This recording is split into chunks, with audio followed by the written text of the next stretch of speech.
Welcome to this brand new live stream, guys. And as you see, my red glowing microphone is back. And I just hope you guys hear me very well. Because I think this should be a much better quality as of a microphone.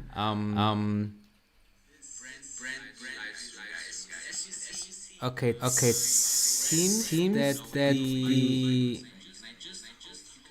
it seems that the audio is double. Let me just see why.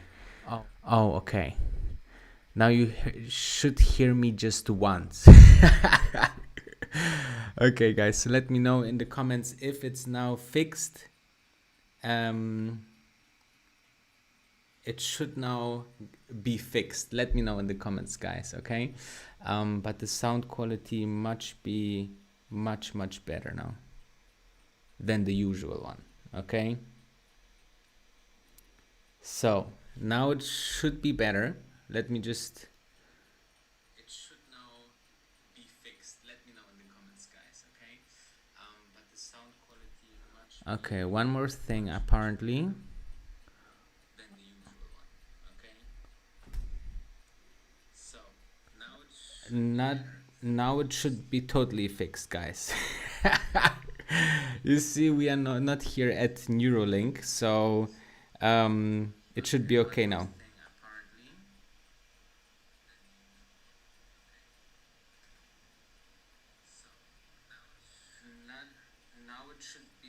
Perfect. Okay, it seems perfect, guys. I just have a small delay in the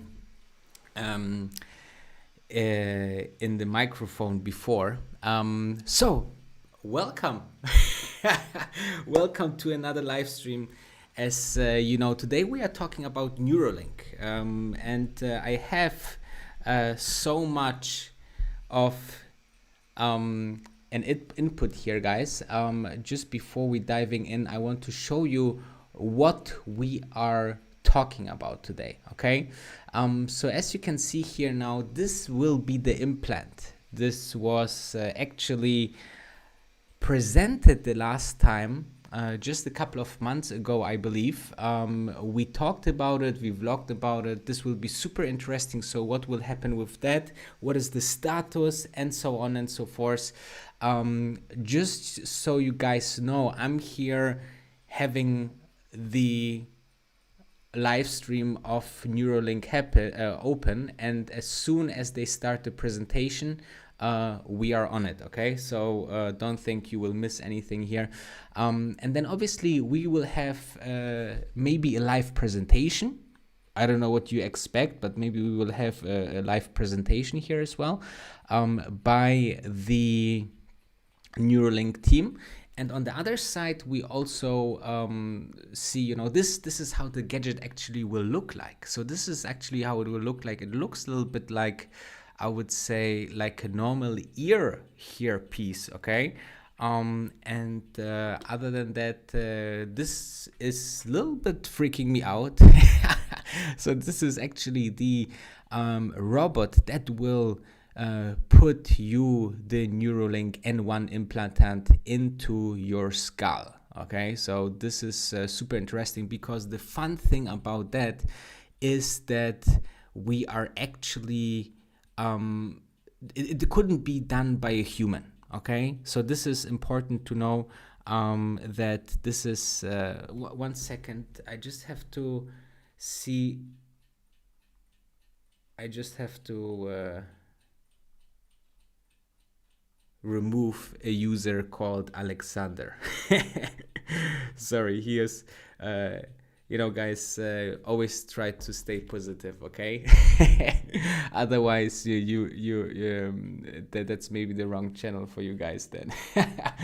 Okay, so as you can see, this is the robot that will put the Neuralink device into your head, okay? So the funny thing about this is that it's so precise that it measures your breathing. Okay, so you are not totally out when this happens, and it measures your breathing because it's such a very, very, very, very, very, very, very tiny piece that if it's going just a micro millimeter not in the way, okay, you could be dead. That's why they invented this robot guy here that will put it inside you in your skull, and this is actually how it will look like. Okay, so a small device connected with some very, very small and very, very tiny cables to your neurons, and then actually all this data will be connected to the device. So I'm quite interested if there's any new update on that, or when we will see the first human. I submitted my questions. You had the chance to submit your questions today to Neuralink via Twitter. So I did, obviously, and I asked, my main question was then when we can see the very first case, right, when they will put this in humans. So this will be super interesting if they will answer my question. Other than that, we are actually seeing something maybe in a mouse. Did they try it out in a mouse already, even when it's the poor mouse? But is it something that they tried out already or will try out? This will be the big question. Other than that, I think that's a quite good introduction, guys. So as you can see, this is the implant. This is how it will work with a bigger device behind your ear. This is actually how it looks like then once implemented, how other people will see it. So actually, they could grab it and run away. Then this is the robot that will put your device into your head, and then actually this is how it will look like in more close up, and then you will see maybe a mouse today when we will talk about all of this with the presentation. Okay, so let's have a look into the presentation, and it seems that they're still not online, guys. Okay, it seems they are not online yet, so let me know, as always, guys, where you are watching from. Okay, I hope the sound is okay. Let me know if the sound quality is okay, and obviously if you're hearing me well.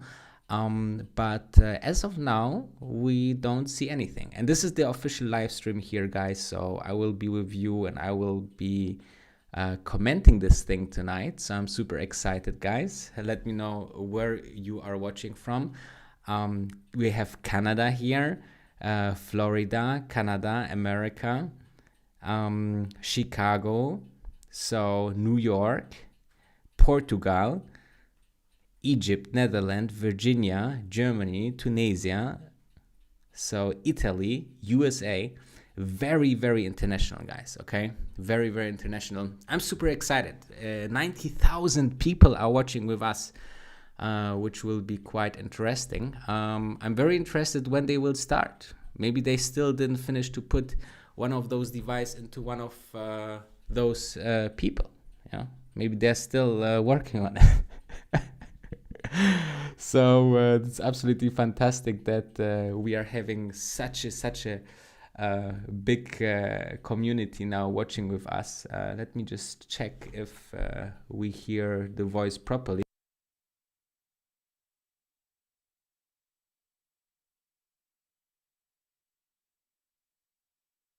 Okay, it seems the sound is pretty good. I just have here my device, my iPhone, to read your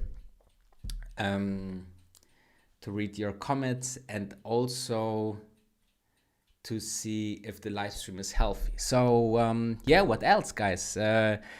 Tesla will have their Tesla stock split on Monday. Okay, so I'm very interested how this will end.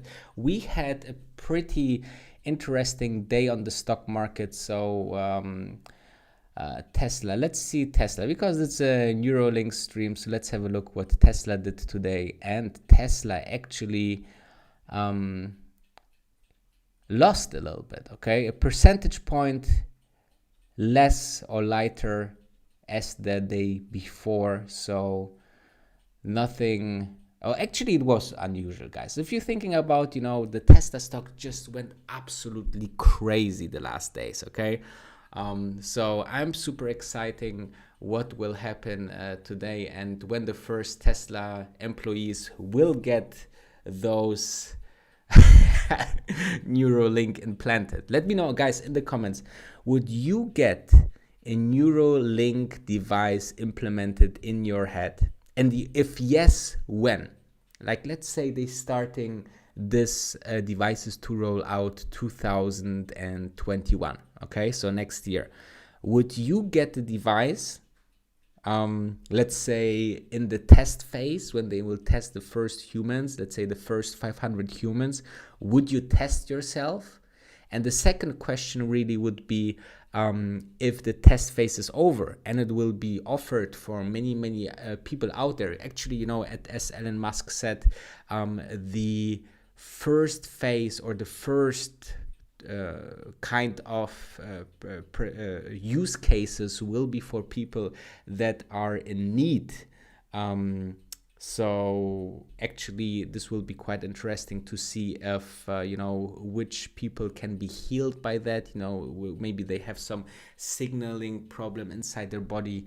Like, for example, if you have the spiral accident and you cannot move your legs, this device actually should help you to get back this control of your body, which is absolutely fantastic, guys. I mean, which company is working on such things? Okay, and we know when Elon Musk is behind it, he's like really into it, right? So I'm quite interested to see how the first guys in the comments, what they're saying. So what they're saying, I would. Sounds good. What can it do with it exactly? Well, actually, Dominic, it's one big thing is it's basically your phone, right, connected to the internet. Like think about in very easy terms. Okay, so people are asking, what is it in terms of functionality? All right. So first of all, you need to understand that this is something that is connecting your brain, right, with the actual gadget to access the internet. So you are thinking about, so if you are today want to know something, so you take out your phone, you go actually to the internet and to Google it, right? So this is what you usually do.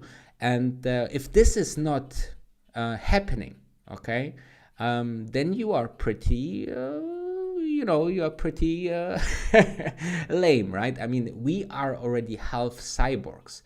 Without our phone, we are really screwed, and therefore I believe that this is the next level. So we are actually half cyborgs in terms of, if we need to know something or want to discover something or need to get something, then it's basically just a finger type away, and we have a couple of minutes until we are getting into it, into the information, right? Well, and AI can do this, but on much faster and bigger scale, right? So Elon Musk said, okay, I will found and create this company called Neuralink that will make this device that will connect the brain with, the internet, basically, and then you can do anything that you can do in thought speed. So you are thinking well, what is the weather in Florida on the 14th of December on the average of the last 20 years, right?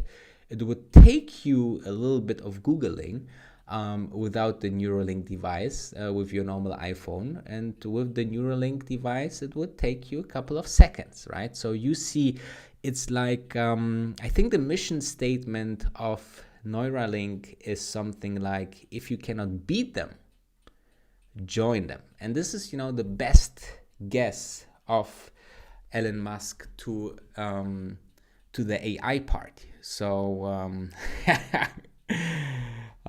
so I'm really, really interested, guys. I cannot wait. It seems that the Neuralink team is a little bit late today for the party. Do we have some regular people here in the live stream? Let me know, or you are brand new. I see here people that I see on a regular basis. This is obviously fantastic to see. I see also some members, which is always very, very nice. People from Uruguay, Mexico, Texas, Brazil, Peru.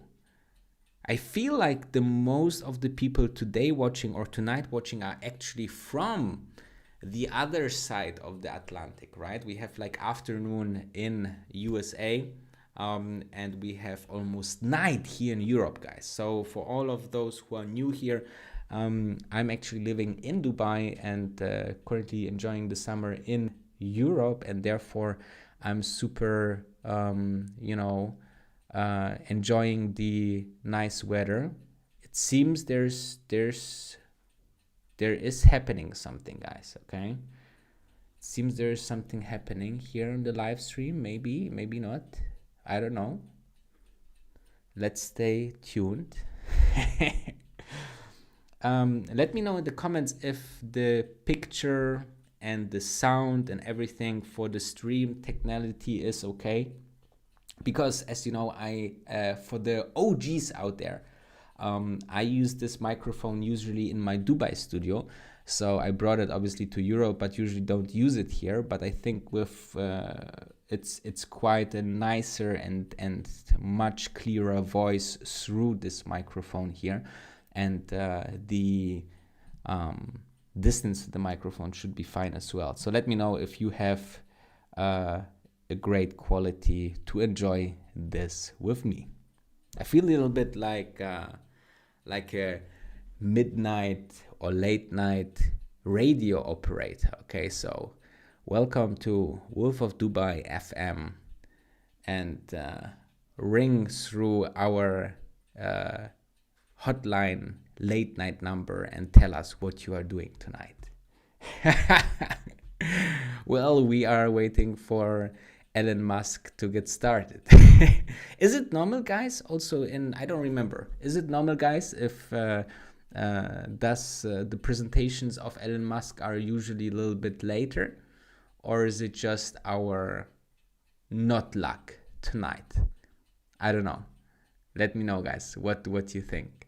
So currently, actually, there seems to be no movement in the live stream. So as long as we are seeing this, Dr. Loco is asking, will this live stream be available on YouTube tomorrow? Yes. So actually, what will happen is we are recording this right now, and tomorrow you can actually access this as a video.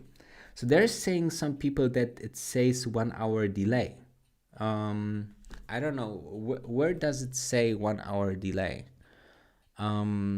Because I don't see, is there anything on Twitter, guys? Is there, so let us see. There's actually nothing.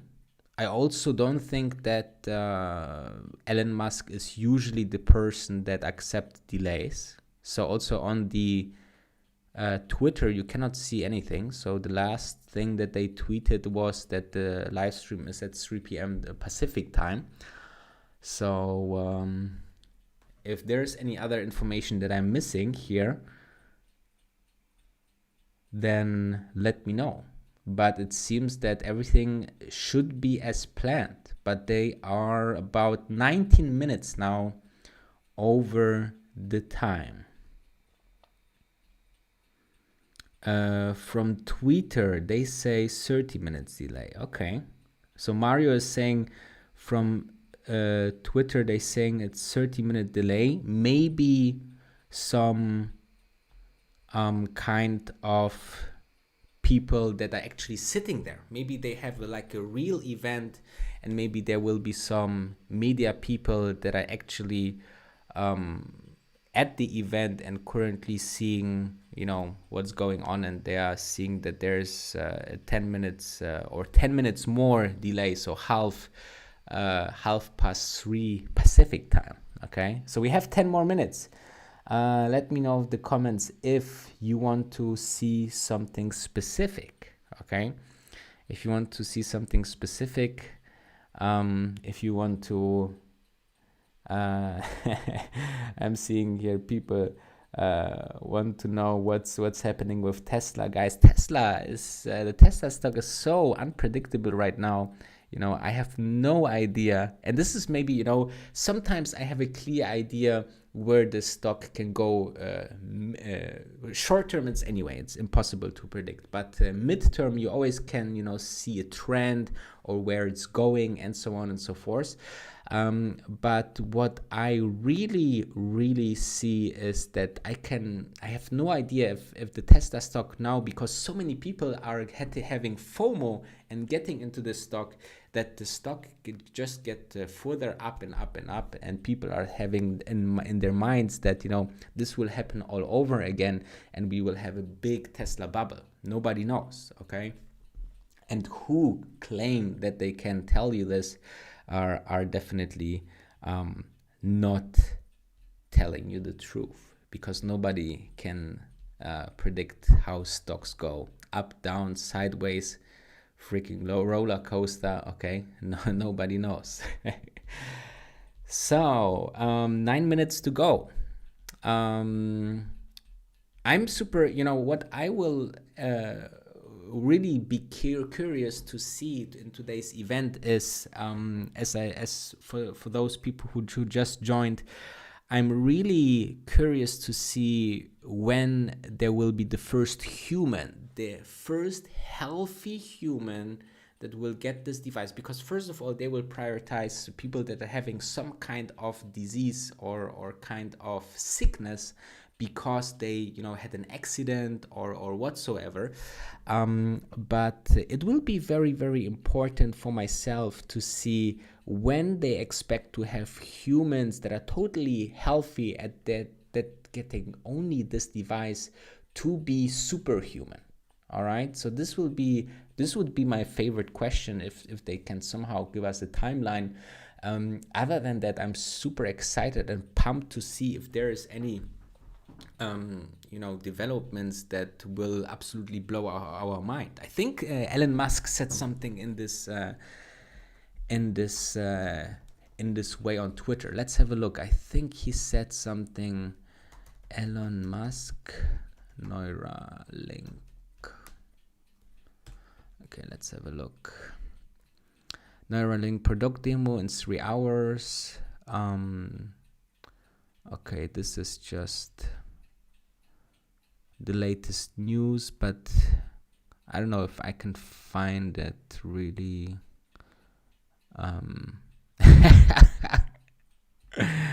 Yeah, this is actually not a real picture of the Neuralink device.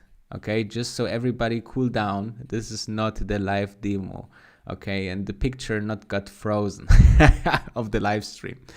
You know, here we're having a human that will actually try this out, and you know, currently he's not very happy. Ellen might be able to put it event. Okay, so people are actually Oh no, this is also not a live event. This is just somebody putting the stream up. Um, oh yeah, sneak peek of Elon Musk Neuralink. Fantastic, guys. I love Twitter, guys. I love people of the internet. They are very, very, very funny. Some of them are.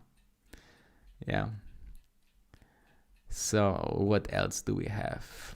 I don't think we can find the. I don't think we can find actually the tweet that he put out. But he put something out like that it will be a significant, advancement to what we saw before. So I'm quite interested. If you haven't done it so far, guys, let me know from where you are watching from. The stream is currently still not on. There was some people here, like our member Mario just said that we are about starting in 5 minutes with a half an hour delay. So I'm quite interested to see. But no movement yet at all. They seems to still fix maybe the last Neuralinks on the, on the people. So we have here 5 potential cyborgs. So I'm super, super excited to see. Okay, let me have a look from where you are posting and watching from. So we have UK, Gilroy, Germany, France, Israel, 1am, Seattle, Farnham, UK, Turkey, Uruguay, and Sweden, Palestine, Budapest. So there's people saying, look at the time in the live stream, Danny. Well, it's usually, guys, just to inform you how live streaming here on YouTube works. I'm doing it every single day. So let me explain it to you.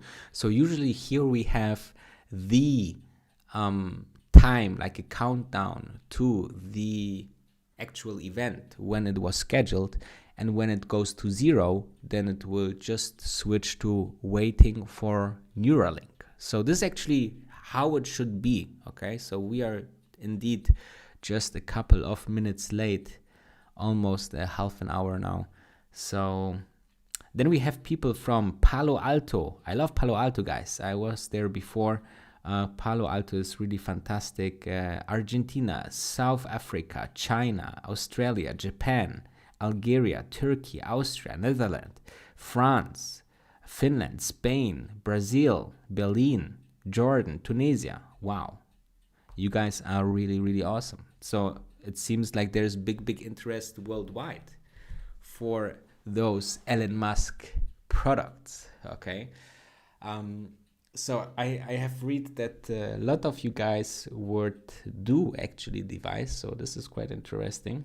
I mean, it seems that people who are generally interested in this kind of next generation tech are very open. Those are the first movers, right? We remember, there were first movers in Twitter, there were first movers in computers, there were first movers in internet.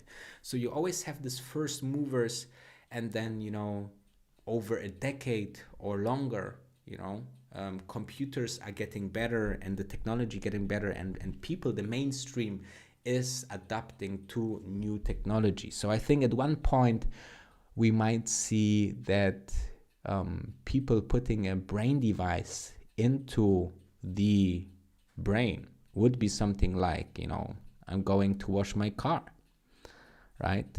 I want to get a new brain device. My brain device is lagging for some reason, right? Or I got the virus.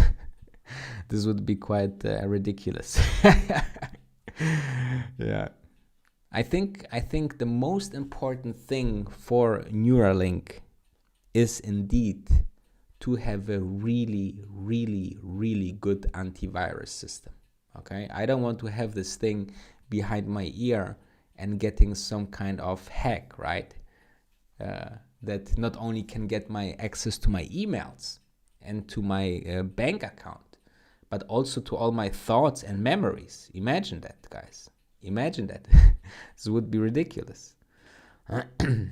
Yeah, people are saying this is interesting for Parkinson disease. This is actually, one of the first user case what will happen, that they will use it for Parkinson, for other nerve-related disease, and this will be quite ridiculous, to see that.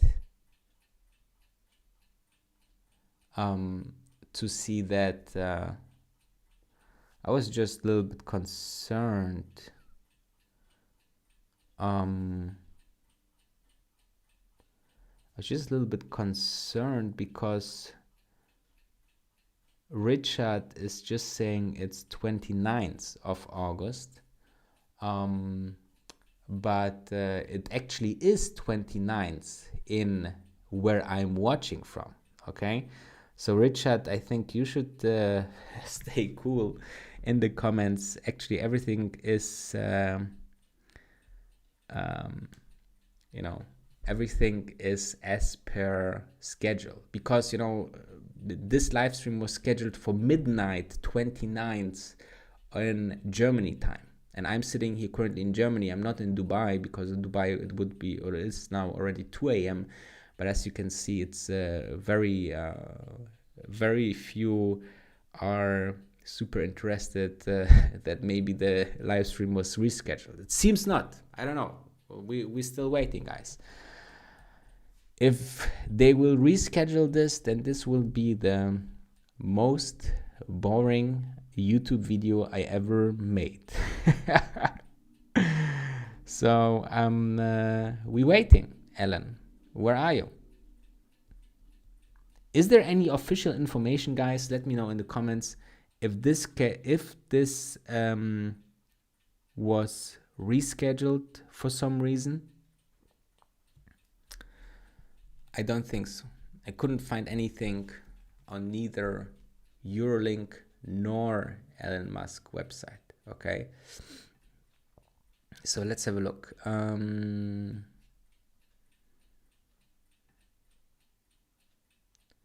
There's nothing that's in some way leaks to something that, that we somehow are rescheduled. Okay, so it should be there. What about other live streams? Let us have a look here.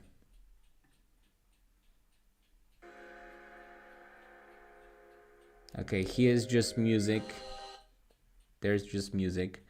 So definitely others don't have the live stream neither.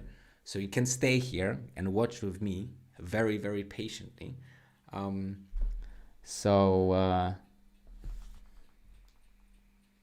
music. There's just music.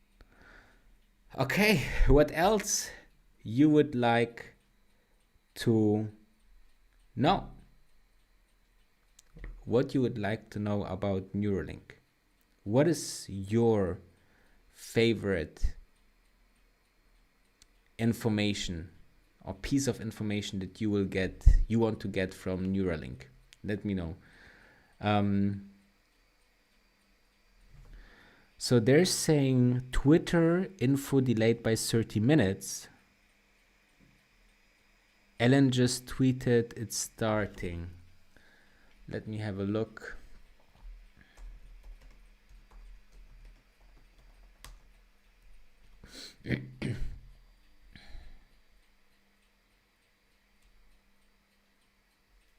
Nothing by Ahem, starting soon. Okay, he just tweeted that they will start soon. 1 hour later. I mean, Twitter can be so genius in terms of memes. Here we have how Elon Musk's city will look like on Mars, obviously. Someone saying Dubai in 5 years. Okay, yeah, could be. I mean, Dubai is a very, very futuristic city already, guys. Okay. Then we have Pierre. You are a technologist wizard. He arrives precisely when he means to. People here posting some kind of pictures. 100,000 people are waiting, right? This is ridiculous. 105,000 people are waiting right now for Elon and your Neuralink to start. Internet is great. So if you want to go to the toilet or have any other obligations before this live stream starts, I would say that now would be a perfect time to do so.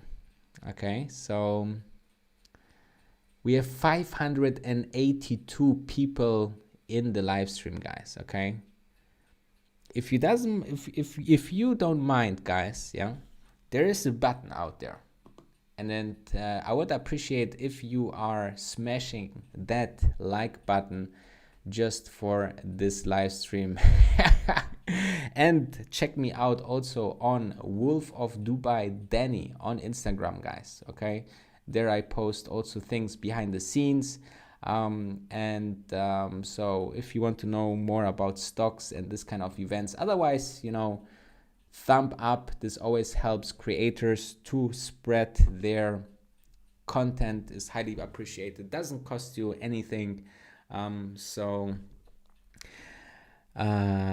There's people that waiting and want to watch with me. I'm super glad that you choose tonight to share this historic event with me. I'm super excited, guys. I'm super glad. Okay, Elon Musk is for sure also very happy, guys. Okay, I think, you know, this is maybe his preparation, his warm-up dance. We don't know, right? We don't know. So this is quite always fun to see Elon Musk and his dance when he was very happy. This was actually, I think, when it was the opening of Gigafactory in Shanghai, or it was the first customers getting the cars. So I'm not quite sure what it was, but definitely fun to see Elon Musk dancing, right? Some people say this is the first proof that he is actually an alien, right? There's people that saying this is the very first time he wore Neuralink, but we don't know. He's a very special individual.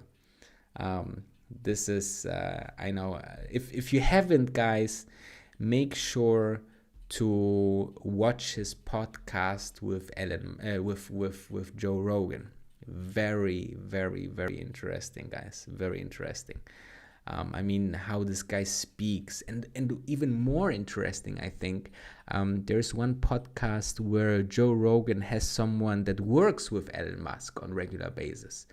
I think it was at SpaceX, and he said that Elon Musk is so crazy genius. All right, so at one moment he talks very sophisticated with people about software in like deep technical terms, all right, about problems, and then he turns around and talk about very big manufacturing sophisticated problems, like he would be like a manufacturing designer, right?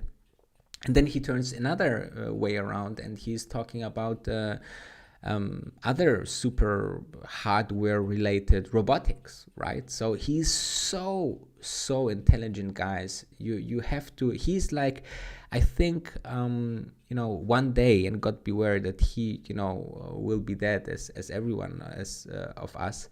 I think we will remember him as one that really changed the world, right? Like we see today. And we have to really admire those people, or appreciate those people that trying to do something good for us, right? I mean, if you're thinking about it, he's working in some very, very big industries that will change the humanity forever.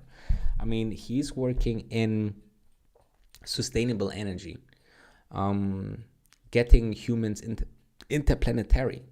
He will get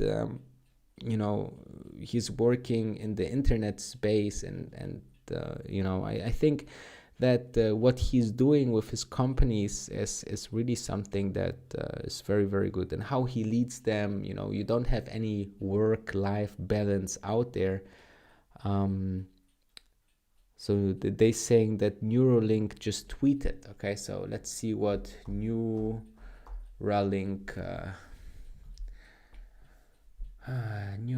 Neuralink, where you are. Neuralink Twitter. Let's have a look what they. Live stream starting shortly. Please reply to this tweet with any questions for the live queue. We'll be tracking this as the event unfolds. Okay.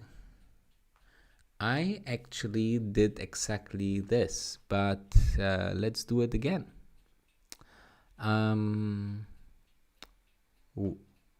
Oh, there's music, guys. Here we go.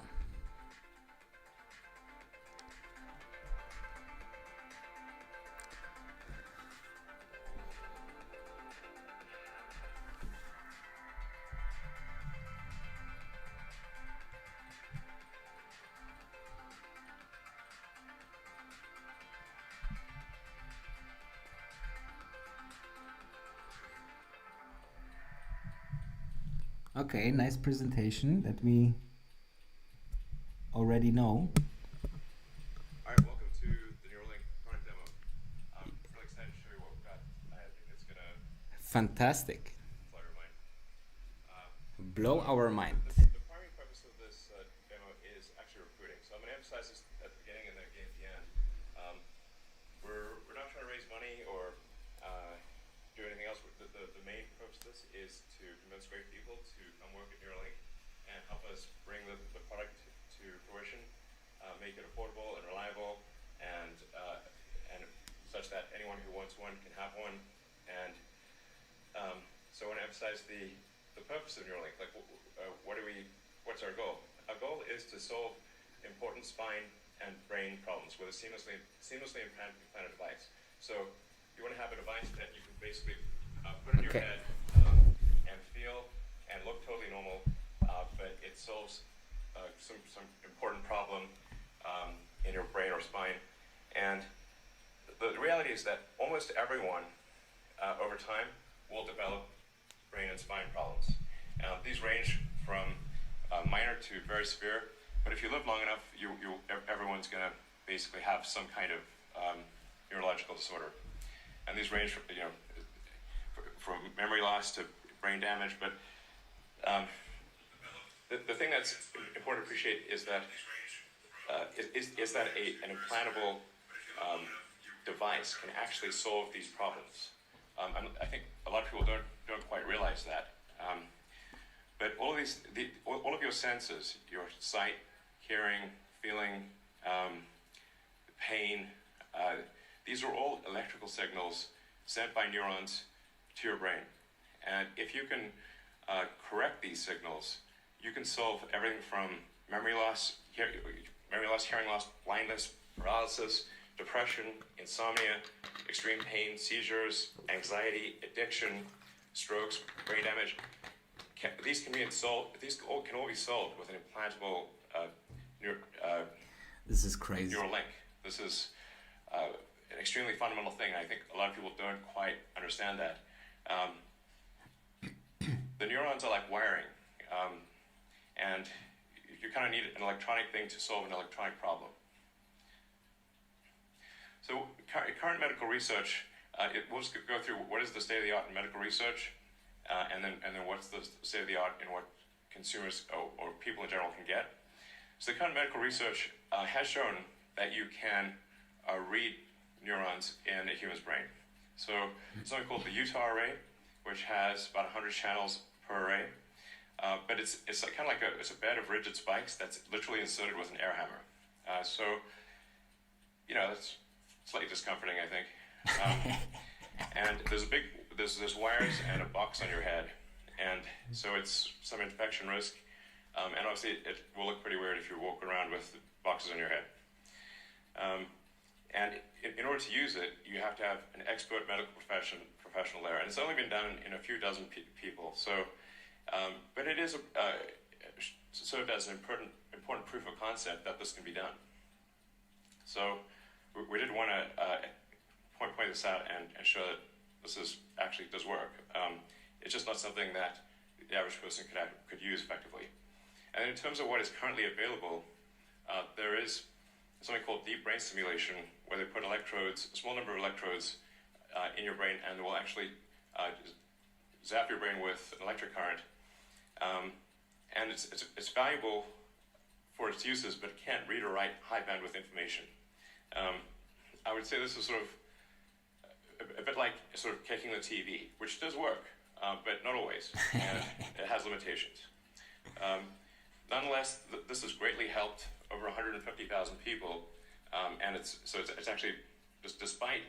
What I really like is, the humor of Elon Musk is sometimes just super fantastic, guys. Unbelievable. Improve this by multiple orders of magnitude. Improve it by a factor of 100, then 1,000, then 10,000. So, going into the Neuralink architecture, what we've done over the past year is dramatically simplify the device. So we about a year ago, we had a device which had multiple parts, including a piece that had to sort of sit behind your ear, and it was complex, and you wouldn't still look totally normal. You'd have a thing behind your ear. So we've simplified this to simply something that is about the size of a large coin, and it goes crazy in your skull, replaces a piece of skull, and the wires then connect within a few centimeters or about an inch away from the device. And this is sort of what it looks like. Nice. Very, very nice design. Yeah.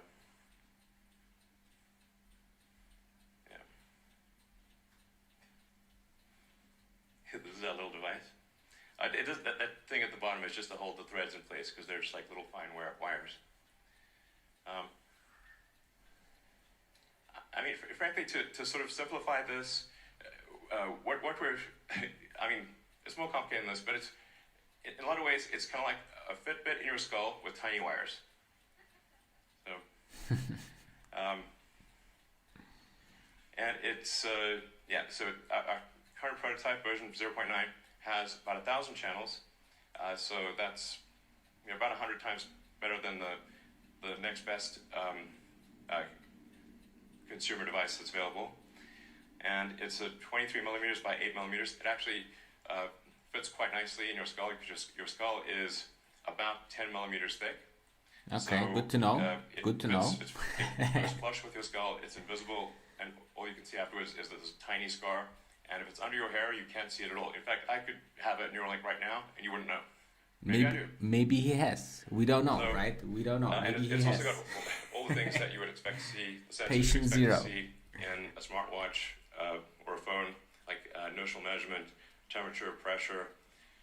So there's actually a lot of functions that this device could do related to monitoring your health and warning you about a possible heart attack or stroke or other damage, as well as sort of convenience features like playing music.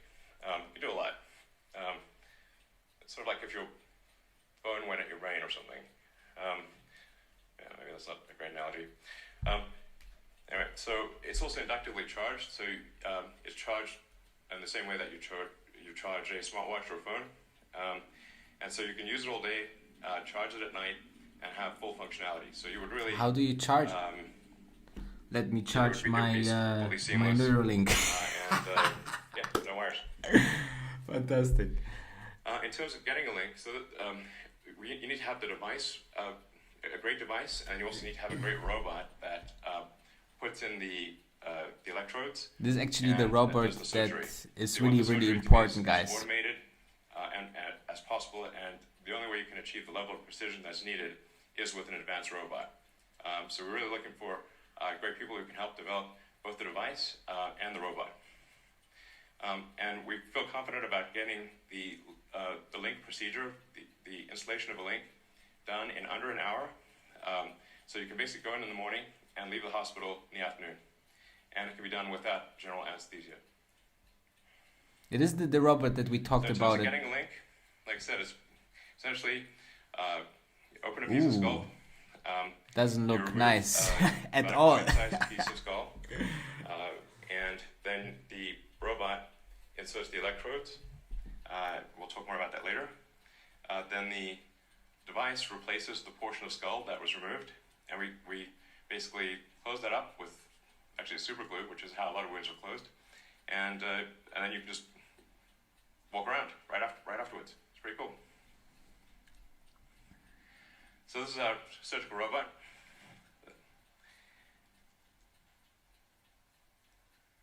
And we actually ultimately want this robot to do essentially the entire surgery. Crazy. Everything from incision, removing the skull, inserting the electrodes, placing the device, and then closing things up and having you ready to leave. So we want to have a fully automated system. And to clear, this robot does actually work. We've used it for all of the implantations. What do you mean with all the implantations? So this shows you at sort of close-up view, which I think is actually not too gruesome. Crazy. Of the That electrodes being is inserted in the brain. insane. And if you look closely, you'll see that it's a little counterintuitive that if the electrodes are inserted very carefully, that there is no bleeding. True. And There's so no blood. If you have very tiny electrodes, and if they're inserted very carefully, so that the robot actually images the brain and makes sure to avoid any veins or arteries, so that the electrodes can be inserted with no noticeable damage. So you will have no noticeable neural damage. Fantastic. Inserting the Well, link. this will be wishable, right? I mean, Yeah, you sort of think like if you stab something with a wire, surely it will bleed, but actually at a really small scale, it does not. crazy. So, does it actually work? And, Very good question. what I'm excited to show you, I put like the three little pigs demo, and if our, I don't have this. We're bringing out the pigs. That's and why what it we're took gonna so show you long, is because they have like a a- live demo of pigs. Well, I'll walk right over and show you. Wow. Do they can steer the pigs? Wow, that's super interesting. So what we have That's in like number crazy. one is Joyce. And Joyce and can she speak does not Spanish. have an implant. Obviously healthy and happy. We're trying to get Gertrude out, and this is how you know it's a live demo. Ah, fantastic. She's like trying to eat something in the corner of her pen. Come on, Gertrude. Go. Snacks are this way. Oh man. All right, we'll wait. We'll give Gertrude a second, and we'll move on to Dorothy. Okay, the one with Let's the take it a little implanted Neuralink here's doesn't want to Dorothy. come in the cage. And in the case of Dorothy, Dorothy used to have an implant, and then we removed the implant. So this is Oh, and okay. a very important thing to demonstrate is reversibility. Okay, so So we have if you no have a implant, Neuralink implant, and and then you decide had you don't want it, or you implant want to and get an removed upgrade, it. Okay, and I the got it. Neuralink is removed. Is it removed in such a way that you are still healthy and happy afterwards? It And seems so, right? What Dorothy illustrates is put in the Neuralink, remove it, and be healthy, happy, and indistinguishable from a normal pig. Oh, thanks, Dorothy. Man, Gertrude, are you serious? Okay. So the one with the Neuralink doesn't want to come in the cage. This is already a very, very positive sign here. Well, should we bring them more? Ah, Would it be that that's better? amazing, guys. But everyone just comes into this pen. mean, we'll have be a little crowded. Maybe after the first, surgery, she's a little bit scared. Okay. But she seems to be fine now. Well, is Gertrude still back in the thing? Okay, we need to bring Gertrude out. Yeah. That is so interesting, guys. I cannot tell you how crazy this is. All right. They can actually, if I'm interpreting this live, they will be able to read the brain, guys. Okay, the brain signals. Let's see if she won't. This will be awesome. Can you see her? Alright. That's why it took so long, guys. Okay, that's why we are half an hour late for the presentation. This might take a sec.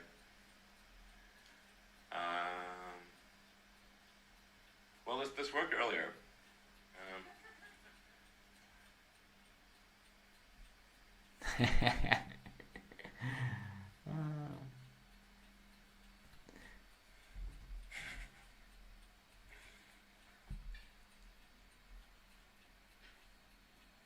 All right. Well,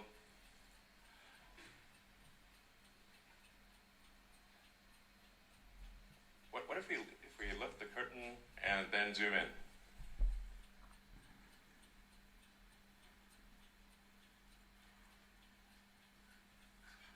All right. Here we go. Great. Okay. Great. Okay. This is a high energy pig. All right. Gertrude, thanks for coming out. So what the beeps you're hearing are real-time signals from the Neuralink in Gertrude's head. So this Neuralink connects to neurons that are in her snout. So whenever she snuffles around and touches something with her snout, that sends out neural spikes, which are detected here. And so on the screen, you can see each of the spikes from the 1024 electrodes. And then if she snuffles around, touches her snout on the ground, or you kind of feed her some food, pigs love food, then you can see the neurons will fire much more than when you're not touching the snout.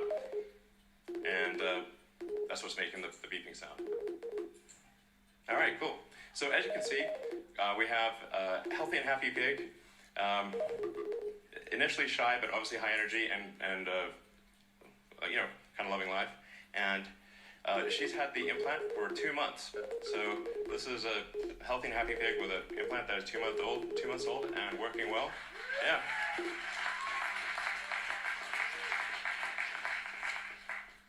All right, cool. And then we actually have, I don't know if this works, so we said, well, what if we do 2 Neuralink implants? And we've been able to do dual Neuralink implants in, actually I think 3 pigs at this point, and we have a couple of them here. And we've been able to show that you can actually have multiple Neuralinks implanted, and again, healthy and happy and indistinguishable from a normal pig. So it's possible to have multiple links in your head and have them all be sending out signals and be working well. All right. Phew. All right, so we just showed you a demonstration of reading brain activity. And see, probably see that. As I was saying, each of those dots represents a neural spike, and the blue chart at the bottom is showing an accumulation of neural spikes in that region. So, in terms of additional brain reading activity, when we have, say, one of our pigs on a treadmill, pig on a treadmill, funny concept, really. And we take the readings from the neurons, and we try to predict the position of the joints. And so we say we have the predicted position of the joints, and then we measure the actual position of the joints, you can see that they're almost exactly aligned. So This we're able is so with exciting, a guys. wireless neural implant to actually predict the position of all of the limbs in the pig's body with very high accuracy. Wow. Now, in terms of writing to the brain or stimulating neurons, we obviously need precise control of the electric field in space and time. We need a wide range of current for different brain regions. Some regions require delicate stimulation, some require a lot of current, and you want obviously no harm to the brain over time. And the way part of the way we analyze the stimulating neurons is with a 2-photon microscopy. I always have trouble pronouncing that, microscopy. It's very impressive technology. You can actually literally see in real time how the neurons are firing. So the red sort of things are the neurons. Red sort of flashing things are the neurons firing, or I should say the electrodes firing. So the red things are electrodes firing, and then the green are the neuron bodies responding to the current from the electrode. So you can see them lighting up different brain regions. And then by carefully controlling the electric field, you can actually have one electrode influence possibly 1,000 or 10,000 neurons. So although you might only have 1,000 electrodes implanted, you could be influencing millions of neurons. Wow. And it's just a similar chart showing stimulation at different power levels. So, like I said, for the initial device, it's read-write in every channel with about 1,024 channels, all-day battery life, recharges overnight, has quite a long range. So you can have the range being to your phone, I should say. That's kind of an important thing. This would connect to your phone, and actually the application would be on your phone. And it will be communicating by essentially Bluetooth Low Energy to the device in your head. That's why I say in a lot of ways it is like a Fitbit in your skull with tiny wires. So, and then like I said, you would not be able to see the device at all. You would look completely normal and just have a small scar under your hair. And we're making good progress towards clinical studies. I'm excited to announce that we received a breakthrough device designation from the FDA in July, thanks to the hard work of the Neuralink team.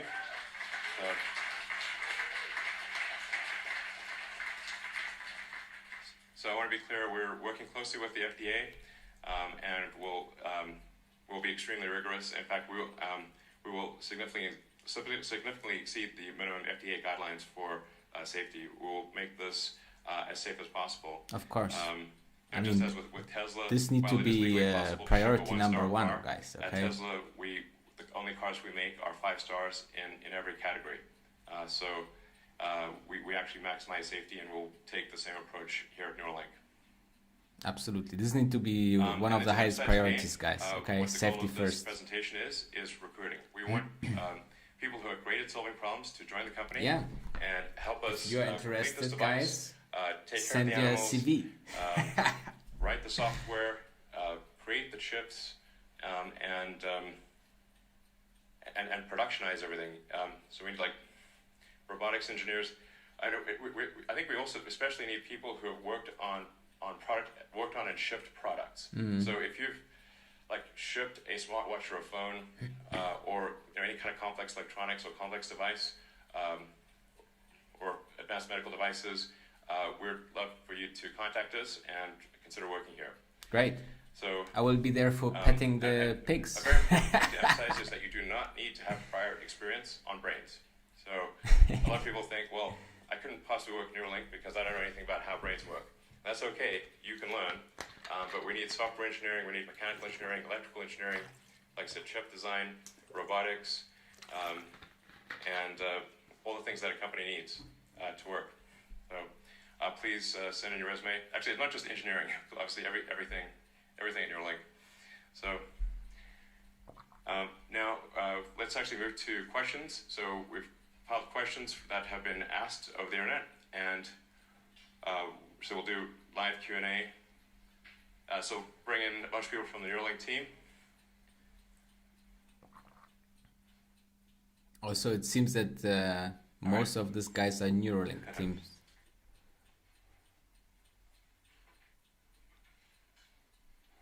A lot of people are working already for this company, right? I see some Tesla shirts there as well.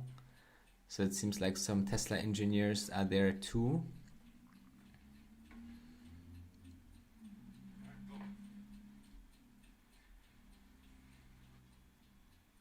All right, so if you have any questions, please submit your questions to the Neuralink Twitter account, and we will try to answer as many questions as we can over the next hour. And feel free to ask hard questions, that's no problem, and we'll do our best to answer them.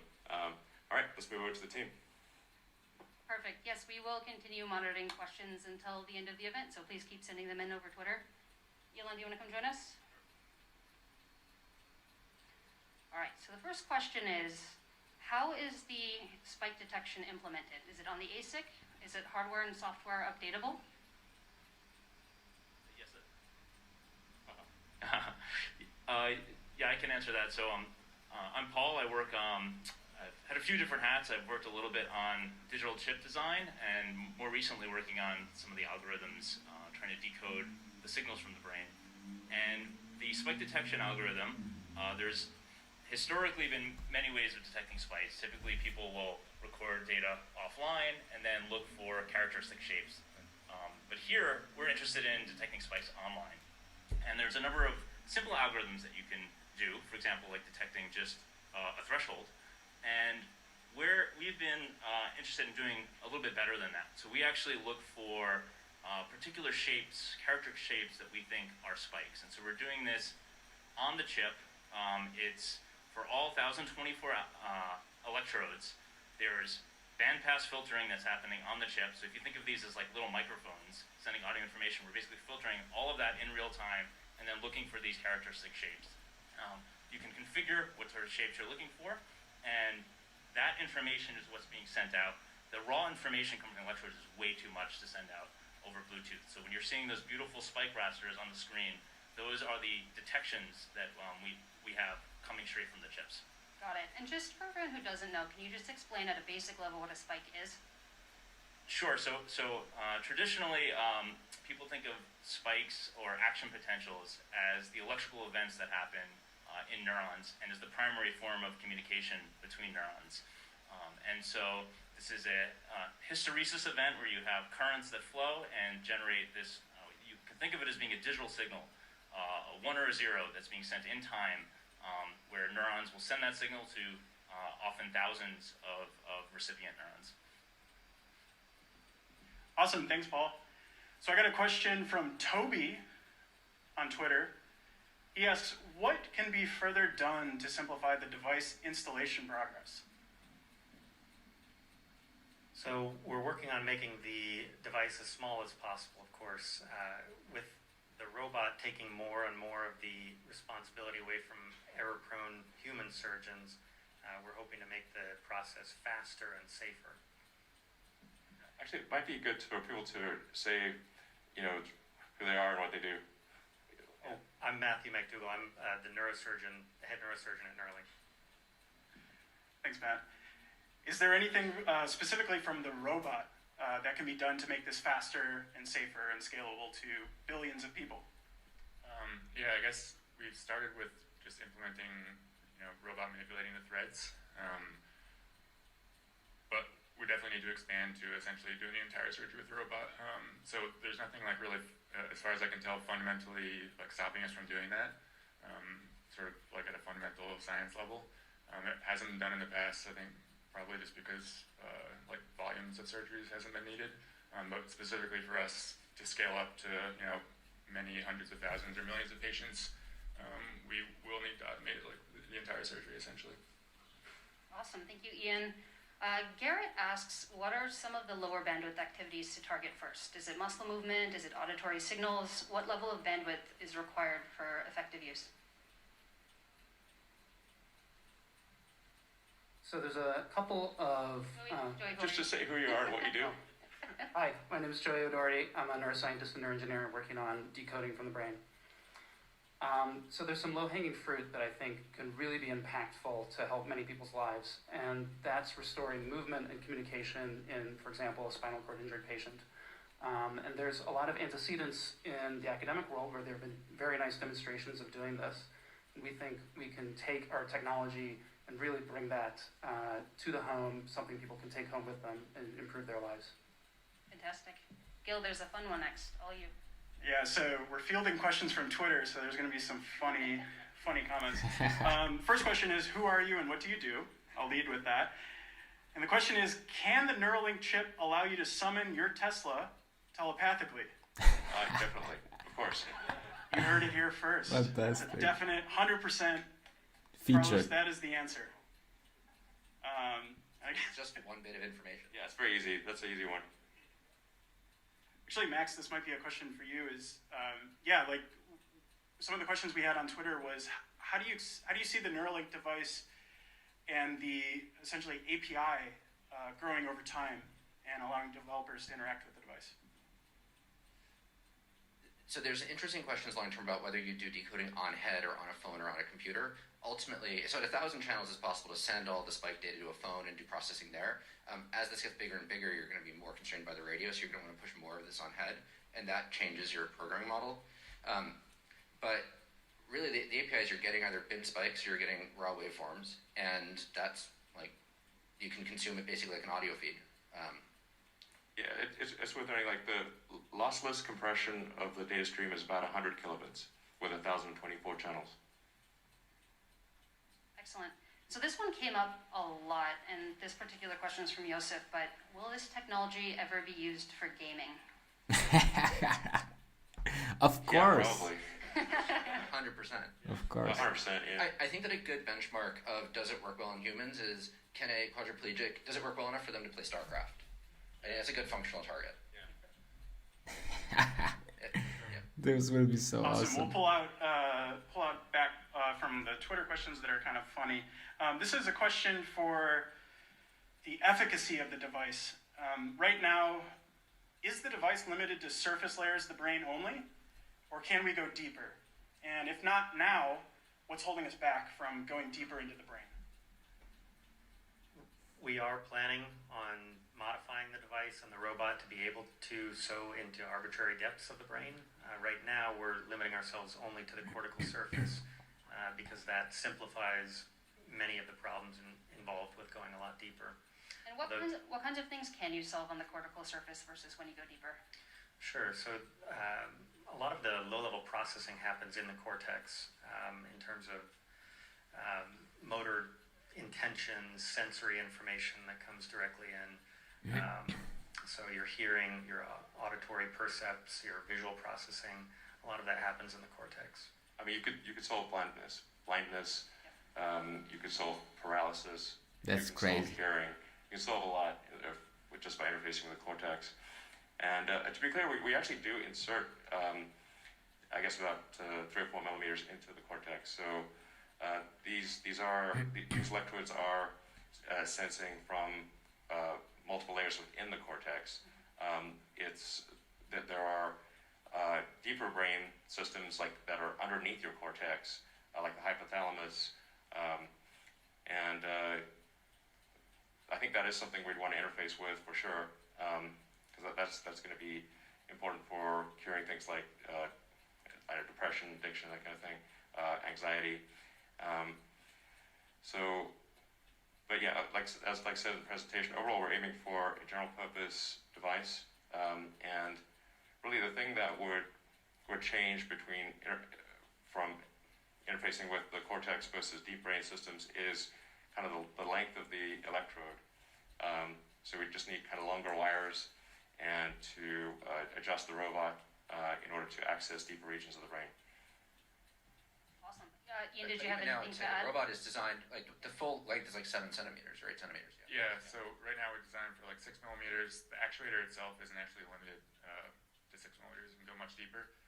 That's sort of, in addition to scaling out sort of to the rest of the surgery, also scaling to deeper, which is mostly a sensing problem. So the ability to avoid deep vasculature is sort of an interesting problem that we're working on in the robotics world here.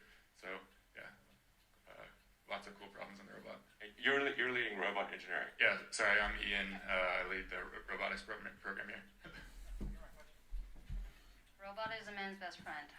All right, next question is, what is the most challenging problem that must be solved in order to meet Neuralink's ultimate goal? Well, I think one of the harsh problems is kind of, I'd say, material science and especially the installation of the electrodes. What would you say? Yeah, absolutely. Also, you want to introduce yourself? So I'm Felix Deku. I currently lead the microfabrication team.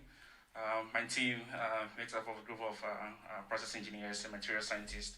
And our job is to make the tiny wires, as Elon referred to them, what we call the threads that are implanted in the brain. And of course, the threads are made of conductors and insulators. And choosing the right material that is amenable to the brain and compatible to the brain is something that our team have expertise on. And we work seriously on interface engineering just to make sure that our layers are actually well thought through, well designed, and at the end of the day, when we implant this device, it will be actually functional for either reading or for writing in the brain. Yeah, I think it's going to be important in terms of material science problems is making sure that the threads, the electrodes can last for decades in the brain, which is a tricky thing because it's a very corrosive environment. And you're in a dichotomy where you want to read and you want to sense electrical signals and you want to generate electrical signals, but you don't want to corrode the electrodes over time. So you need to have an insulating layer that is very robust, but also very, very thin. It has to be just the right amount of insulation, and it has to stay that amount of insulation over time. So this is why I think we think probably like a silicon carbide type insulator is probably the best long term from a material science standpoint. But silicon carbide is a tough material to work with, but that's probably the right choice long term. Would you say? Yeah, I totally agree. And it's also, apart from its electrical properties, it also helps with adhesion between the metal layers and the polymer substrate. Another thing that we're also looking at is, since we're actually reducing the electric dimensions, the electrical side, the actual side that actually speaks to the neuron, also have what we call high resistance to the signal. So we actually look into like material engineering that will reduce the impedance at that interface, so that we can actually have a very small electrical side but still be able to speak clearly to the neuron. And when you guys say thin, how thin? How thin? So one strand of your hair is about 100 microns in diameter. Wow. We can think about dividing that into 20. So one of the thickness that we recognize is about 5 microns, and we have this possibility to go even thinner in the nearest future. That is ridiculous. You probably go sub-micron in thickness, but obviously, as the thinner you make the wire, the harder it is to sense the signal and to do stimulation because there's less cross-sectional area for the current to traverse. In terms of upgrades, that's part of why I wanted to show the explanted plig is to show that you can actually take the device out and there's no observable behavior change. The pig is as happy as before and healthy, and I think this is going to be important for upgrades because obviously if you get an early device, then by the time, let's say you get version 1, probably by the time we have version 3 or 4, you want to upgrade. You wouldn't want version 1 of a phone and 10 years later everyone's got version 3 or 4. So it's going to be important to be able to remove the device and upgrade it over time. So over time, the Neuralink would do even more than it did before. Awesome. So here's a question about the device. We have been talking a lot about read speeds and we haven't talked about read or write speeds. DJ, what are the read and write speeds of the device? If you think of it like a computer. Sorry, when you say speed, what do you mean? Like, how quickly can you read information from the brain, and how quickly can you write information in the brain? Okay, so let's see. So one of the things to highlight is that DJ, what do you work on? Yes, my name is DJ Sa. I'm leading Implant electronics development. Like chip design. and a chip designer looking Yeah. here. Yeah. The prototype that we were showing, it has 1,024 channels. All of those channels are capable of recording and also stimulating. And in terms of recording, as Paul mentioned, we do have on-chip algorithms to do level of compression and extracting the signals of interest, in this case, spikes, neural spikes. Sure. And those things are actually happening at a much faster speed than your brain even is processing those information. Well, do you want to say like things like time resolution, like within how many milliseconds can you detect a spike, and what's the just some technical data? So in terms of the signals that we're collecting, we're digitizing them at 20 kilohertz. Generally, the signals of interest are anywhere between about a millisecond in width, and so we sort of sample it at 20 times that speed. And we have analog to digital converters that divides that into 1024 levels, so 10-bit resolution. And the spike detection is done in less than 900 nanoseconds, which is really, really fast time. And it's only sort of determined by the speed of the clock. And for making sure that our implant is low power, we're running them actually at a very slow speed. And then for stimulation, we can actually create any arbitrary waveforms with about 7 microsecond of resolution. So basically, whatever you want to draw, we can stimulate and generate those pulses through any combination of our electrodes. And this is just version 0.9, or aspirationally version 1. As we go to version 2, 3, 4, these things will expand, I think, ultimately by orders of magnitude, many orders of magnitude. Great. Everyday Tesla asks, how big is the Neuralink team and how much do you expect it to grow in the near future? There are about 100 people right now. I think over time, there might be 10,000 or more people at Neuralink. So I think, Couple orders of magnitude? Yeah, exactly. Couple orders of magnitude. Those are one of my favorite phrases. Just a couple orders of magnitude, and there we go. Probably the number of electrodes will grow with the number of people at the company. That's a super linear relationship. Yeah. Well, we might need a million people at the company then. Yeah, super, yeah, even more, yeah. Ideally, super linear. Our hiring quotas are determined by our channel counts. Maybe it's 10 to 1 ratio or something. Yeah. Cool. So Twitter asks, how does the implant system fare against various disturbances from the outside, like electrical, magnetic, Wi-Fi, radio? Yeah, so the current version of the implant that we have is using Bluetooth low energy radio. So similar to any Bluetooth devices that are out there, they are able to coexist with other devices that are using and sharing our same spectrum in 2.4 gigahertz. Obviously, as you imagine, when you go to concerts or there's just a lot of people, the signal quality does degrade because it is a pretty congested spectrum. So we are actually working on some new versions of the radio that are operating at different frequencies to be able to also send out a lot more data and have it be scalable to millions of electrodes.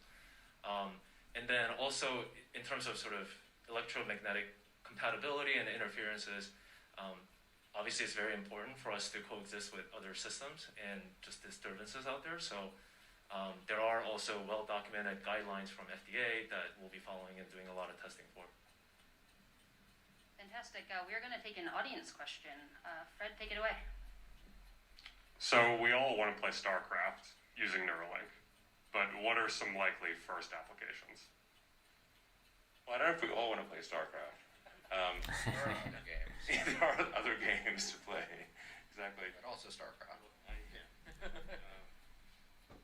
So our first clinical trial is aimed at people with paraplegia or tetraplegia, so cervical spinal cord injury. We're going to enroll, we plan to enroll a small number of patients to make sure the device is safe and that it works in that case. So actually just to elaborate on that, if somebody is like a severe spinal cord injury, to the degree that they have very limited control even over their facial muscles, then with this implant you can actually think, just by thinking you can output words, and you can type, and you can control a computer, control a phone, and which is pretty wild. And I think something that's very exciting as a long-term application is if you can sense what somebody's trying to do with their limbs, what they want to do with their limbs, then you can actually do a second implant that's at the base of the spine or wherever, just after wherever the spinal injury occurred, and you can create a neural shunt. So I think long-term, I'm confident that long-term it will be possible to restore somebody's full body motion. So if somebody even has a severed spine, they will be able to walk again. They will be able to use their hands. And like when you have a severed spinal cord, you essentially have broken wires. And so if you can just jump over those wires and transmit the signals over those wires, you can give somebody the ability to walk again, naturally. So DJ, you talked about outside interference. Can anyone talk about the inside interference? So how to protect the implant from the body? Sure, I can talk about that. My name is Robin.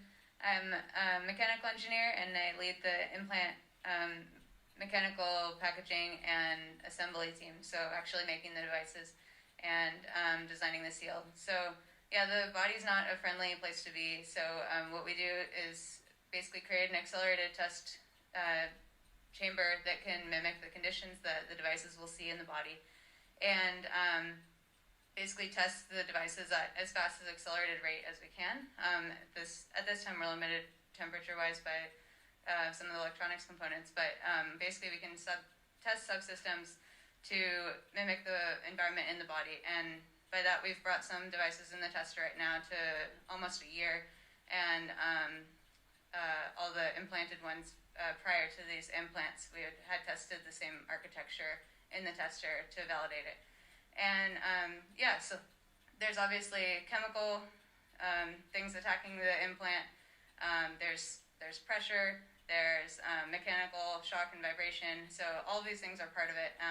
And yeah, I think one of the things that really helps is having everything insourced in-house. So we have the capability to deposit thin layers of metal. We have the capability to weld glass and machine micron scale with lasers. And yeah, so basically we have all the tools in-house to be able to design any sort of sealing, enclosure, packaging that we need to do. Awesome, thank you, Robin. Another question from Twitter, will you be able to save and replay memories in the future? This is a very interesting question. Yes, I think in the future you'll be able to save and replay memories. I mean, this is obviously sounding increasingly like a Black Mirror episode, but well, I guess it's pretty good at predicting. But yeah, essentially, if you have a whole brain interface, everything that's encoded in memory, you could upload. You could basically store your memories as a backup and restore the memories. And ultimately, you could potentially download them into a new body or into a robot body. The future's going to be weird. Cool. So I can't help but notice that the pigs back there are pretty well behaved and pretty darn cute. Can anyone talk about, I'm looking at Autumn over here. First, can you tell everyone who you are and what you do here? And can you describe, like, how are they so well behaved and so smart? Well, I'm Autumn, and I lead our animal care program. And our philosophy here is to set up a system where the animals are able to volunteer, to make choices, to participate in our projects. As you see, sometimes they choose not to participate, and that's okay. We want to make sure that our animals are happy and healthy. So all of the behavioral research that we do is led by positive reinforcement. And again, that allows for them to choose to volunteer or not. Sam's also on our animal care team. Sam, do you have anything to add to that? Hi, I'm Sam, one of the veterinarians here. I work closely with Autumn, taking care of the animals. And yeah, it's just emphasizing what Autumn said, the whole animal care program here. In fact, the whole company here is very dedicated to promoting the care of these animals. Everybody's involved, everybody's very interested in making sure that they're taken care of. And yeah, the program from top to bottom is designed to make sure that they can express their species-specific behaviors, choose to do things. We don't force things upon them as much as possible. And yeah, that's why you see the pigs happily rooting around the straw right now and generally being very content. They do have those natural little smiles on their faces, which is ever delightful. Next question is, what programming language are you guys using for developing the device? Several. We use several different types of programming languages. So for chip development, a lot of Verilog for doing low-level programming at the kind of the register transfer level. As you go up higher and higher, there are various C, C++, Python. But to be honest, like at the end of the day, it's not which programming language do you know how to use. It's do you know the principles behind coming up with just methods to enable these systems to work. So I think if you have any experience in programming and you've been building things since you're little, you should really come join us. Yeah, but can I play Crisis? Eventually. You can play Crisis. Cool. Crisis confirmed. And then Ian, what about Ian, what about the robot? What kind of programming languages and tech stacks are you using over there? Sort of just reiterating what DJ said, sort of doesn't matter. Like specifically for us, it's there's a real-time low-level platform, C++, some Java and Python scripts. But really, those are more just like pragmatic choices to essentially optimize for getting like productive work done. So it doesn't really matter what your background is or necessarily what the tools you use are. It's more just can you like accomplish things really quickly. Awesome. This next question is from This Is Rex. They're wondering, can this device be used to explain consciousness? In the long term, of course. I can certainly shed some light on consciousness. So, this is a really interesting question. I think the answer is yes. And I think one of the reasons that consciousness is so hard is because, like anything in physics, you're looking at a mapping from X to Y, where X is the neuronal correlates, it's the thing that's happening physically, and then Y is this phenomenal state. And historically, we've been unable to observe the neuronal correlates very well, and unless it's in you, we've been unable to observe the phenomenal state. So as soon as neuroscientists are able to personally get these tools where they can see the correlates and they can have the experience, I think the hard problem will vanish very quickly. What I find remarkable is that the universe started out as like quarks and leptons, we'll call it like hydrogen, and then after a long time, well, what seems like a long time to us, the hydrogen became sentient. It gradually got more complex, and then we're basically hydrogen evolved, and somewhere along the way that hydrogen started talking and thought it was conscious. I like the joke that it turns out that if you bombard Earth with photons for long enough, it'll emit a Tesla. Exactly. Yeah, that's exactly what happened.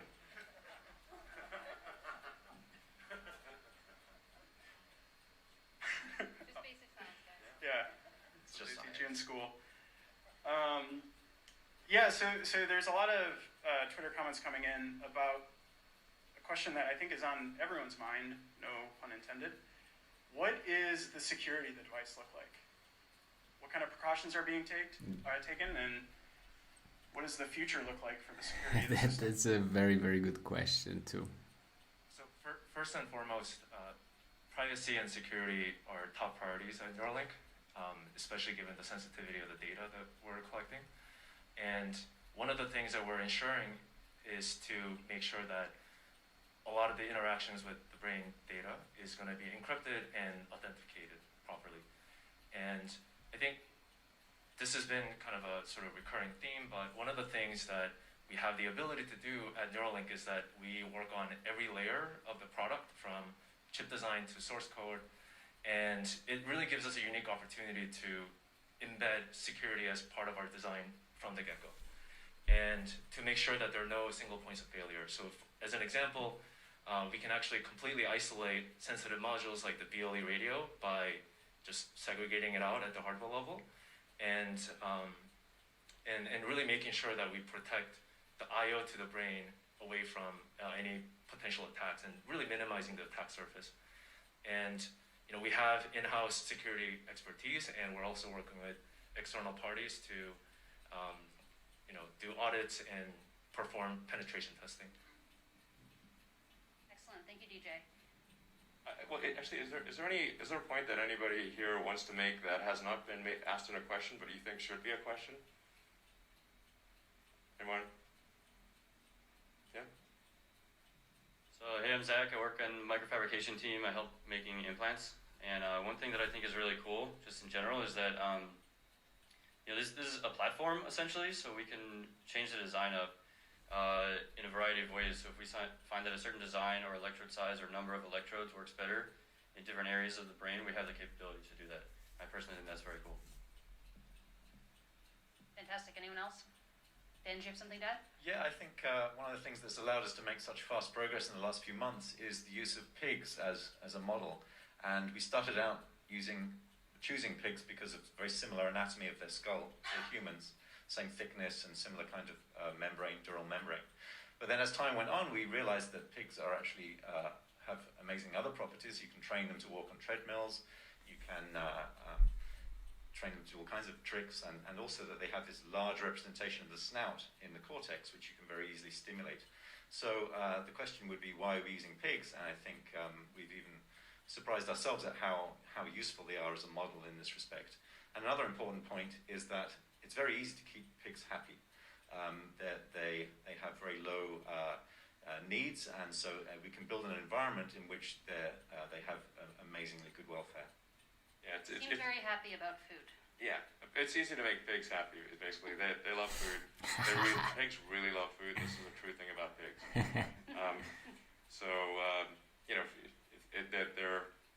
Give them sort of some straw and some things to play with and some friends to hang out with and good food, and they're happy as pigs. Pigs are actually quite similar to people. So that's if we're going to figure out things for people, then pigs are a good choice. And they're quite robust creatures, like little tanks. And then I think one of the questions was what if, is the device itself robust? And it's pigs, they bustle around quite a lot, and they bump into things, and they headbutt each other at times, and they're pretty animated. So if the device is lasting in the pig, as it lasted there for 2 months, and still going strong, then that's a good sign that the device is robust for people. Fantastic. One common theme that's been coming up a lot on these Twitter questions coming in is that of availability. And so Matthias has a specific question on this, which is, any estimate of how much it will cost at launch and what price it will reduce to over time? Oh, that's a cool question. I think at launch, it's probably going to be, I would say that's not really representative, because at first, I think it's going to be quite expensive, but that price will very rapidly drop. And I think over time, we want to get the cost obviously down as low as possible. But I think inclusive of the automated surgery, I think we want to get the price down to a few $1,000s, something like that. And I think that's possible. I think it should be possible to get it similar to an iPhone. And then the device electronics itself, I think will not be very expensive, because it actually does use a lot of the parts that are made in extremely high volume in tens of millions of units for smartphones and smartwatches and wearables in general. Great. So here's another question about the device. What does the architecture look like? Is it a CPU, ARM CPU? What's going on inside the device that you could talk about, DJ? I can talk a little bit about the digital architecture. It's fully custom. One of the most difficult challenges, I think, of building an implant is the energy density. So the more electrodes you record from, the more energy you're going to be consuming. And so there was nothing commercial out there. So there's an analog front end that's able to amplify these really small signals, like microvolt range, so that we can actually digitize them. And then take those signals and then find exactly what we're looking for, and there was nothing out there that could basically do those two things, and so that's why we had to build a full custom ASIC. And so there's really, there's nothing out, like it out there. It's designed specifically to record signals from the brain, and anything else would just be wasting energy.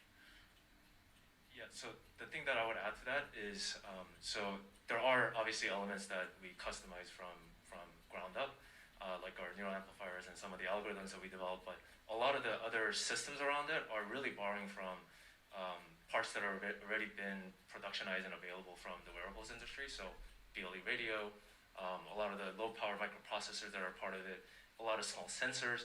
So there are obviously the neural sensors that we're developing that gives us kind of a unique data set for our applications, but really a lot of that is getting packaged up and just not really resisting the industry that's been sort of been laid out to really create these devices with very short amount of time. So here's another question about the integrity of the device, more from a mechanical perspective. So you're replacing a piece of bone and replacing it with an implant, and then the person is going to take that home. How does the integrity of the device fare compared to, I don't know, bone or something similar? Sure. Well, I think Matt's probably replaced a lot of pieces of skull with plastic and other materials, so I don't know if you can talk about some of those. But yeah, basically, I mean, we know that what the mechanical properties of bone are, and we know what the stresses on the device are going to be. So it's fairly easy to just go from first principles and design for any condition that it might see. I mean, as you can see from the pigs, as I was saying earlier, the implants are obviously very robust because pigs move around vigorously, they roll around, they bang into the wall, they bang into each other. They do like headbutting, and way more than people do. Well, sure.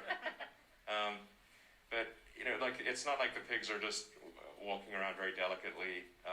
They're high energy creatures, and I think it's clear that the implants are has been going for a few months, still going strong, despite a lot of vigorous activity from the pig. And it's difficult. You can't just explain to the pig, "Hey, you've got an implant in your head. Why don't you take care of it?"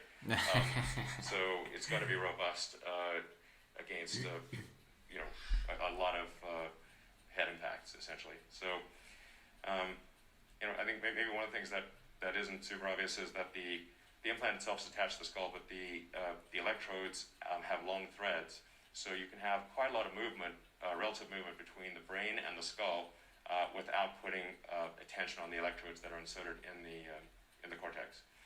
So, well, let's see. With that, maybe a couple more questions, or if anybody wants to make some comments, and then we'll call it a day. So I just want to add to what you just said. So the thread is actually also in the brain, also because of their thinness, they're actually very flexible. And so as the pig is moving around and banging their head, the threads actually move with the brain, even the normal pulsation of the brain, and that help minimize stress within the brain tissue also, and that has a long-term impact on the functionality of the device.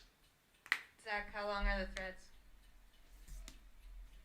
Well, right now they're about 43 millimeters, but like I said, it's tunable. So if we want to hit deep brain regions or some other brain area, we totally can do that. Just to follow up on what Felix said about the threads moving around with the brain, I mean, that's great for protecting the threads, but it equally serves to protect the tissue around it. We have a lot of different ways to image the tissue around the threads and iterate very quickly on doing things to them that will improve the overall biocompatibility. As a closing question, I thought we might go down the line starting with Dan, and what I'm wondering is, what is the number one thing on your wish list that you're really hoping that the Neuralink device will do over time that you're working towards? So my background is in visual neuroscience, and one of the things I think has great potential for the Neuralink is to provide a visual prosthesis for people who have retinal injury or blindness through eye injury. You can essentially plug a camera directly into the visual cortex and stimulate with an enormous array of thousands or maybe tens of thousands of electrodes to recreate a visual image. And in time, perhaps you can use that same technology in people who haven't lost vision to produce some kind of heads-up display, something like Terminator or something like that. Oh, wonderful. in fact, it's worth saying that like over time we could actually give somebody supervision.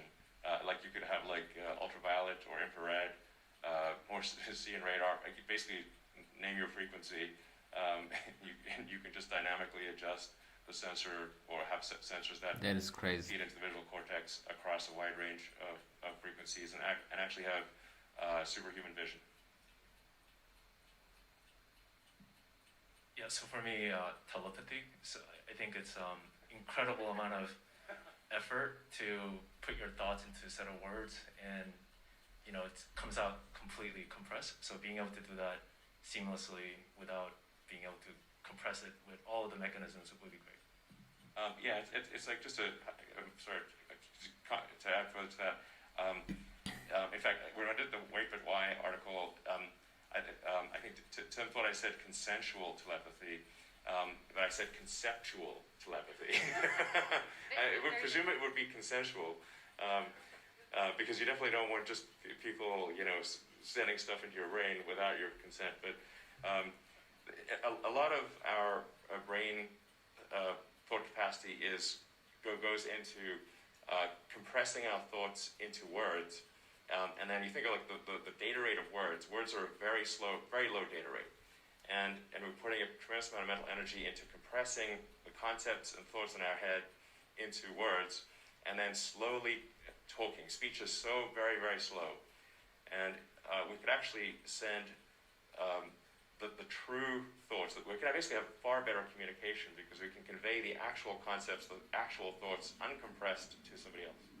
So non-linguistic, consensual, and conceptual Yes, telepathy. exactly. Non-linguistic, consensual, conceptual telepathy. There we go.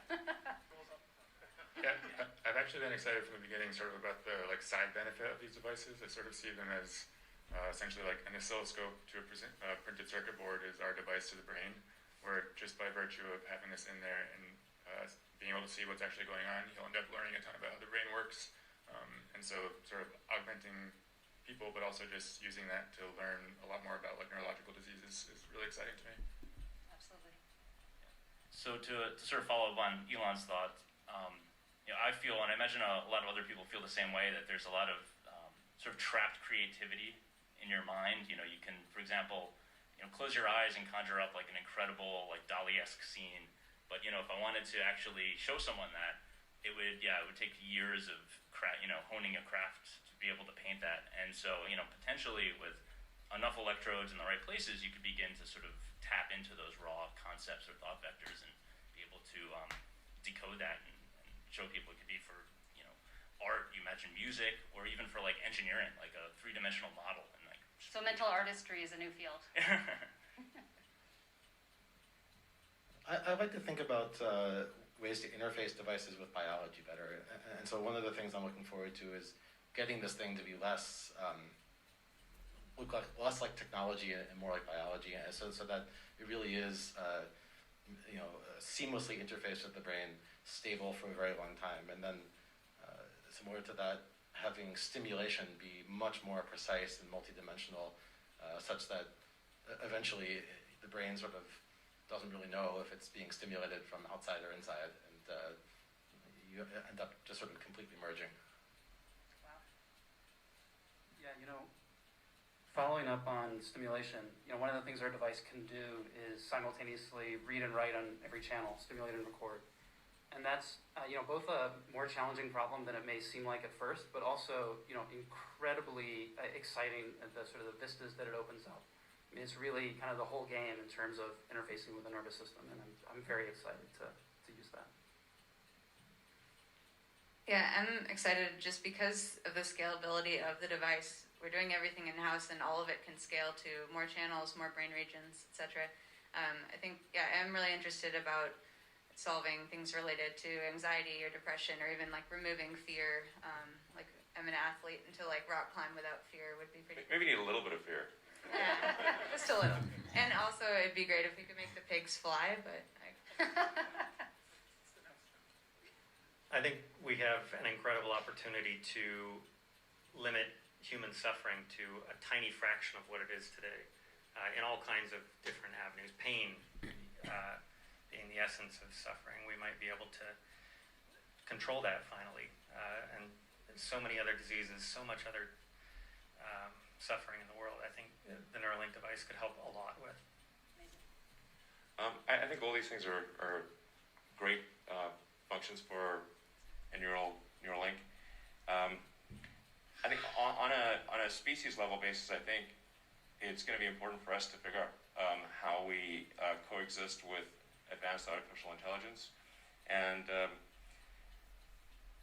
I think achieving some kind of AI symbiosis where you have an AI extension of yourself, like a tertiary layer above the limbic system and cortex, and having that symbiosis be good, such that the future of the world is controlled by the combined will of the people of Earth. I think that's obviously going to be the future that we want, presumably, if it's the sum of our collective will, and so I think it's going to be important from an existential threat standpoint to achieve a good AI symbiosis, and that's what I think might be the most important thing that a device like this achieves. I have, in many ways, a very basic science interest, which is I'm really interested in the nature of consciousness, and there's a lot of very silly philosophy that's been written about it over the last 1,000 years. But I think that we've been very limited by the tools and our ability to interrogate and measure the brain. And as these tools get better, it will pull it into the realm of physics, and it's really one of the last big, great mysteries in science. So for me, can you imagine a disease-free future? Future where you know what's going to happen to you before it happens, so you can prevent it.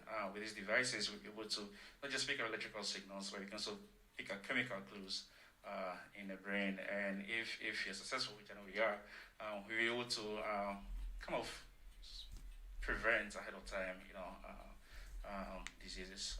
And really, the functionality of this device is widespread.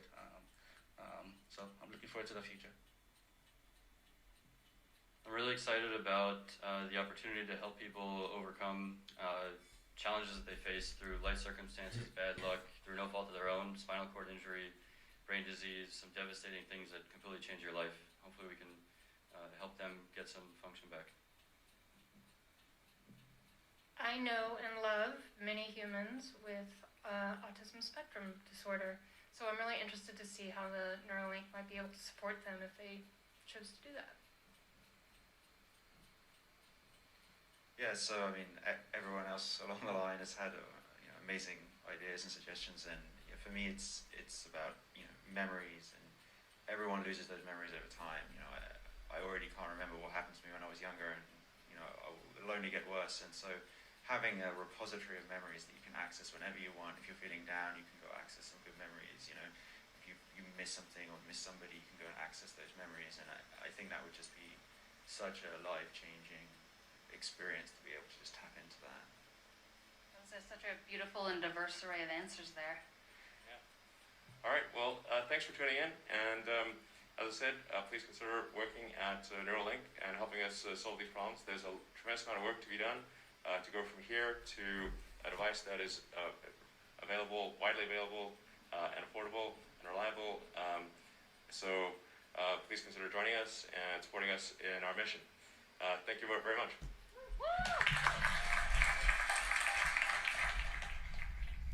Okay, guys. Before we switching off, I think first of all it was a fantastic stream, and I'm really, really happy that you guys joined. Let me just give you my personal view on that.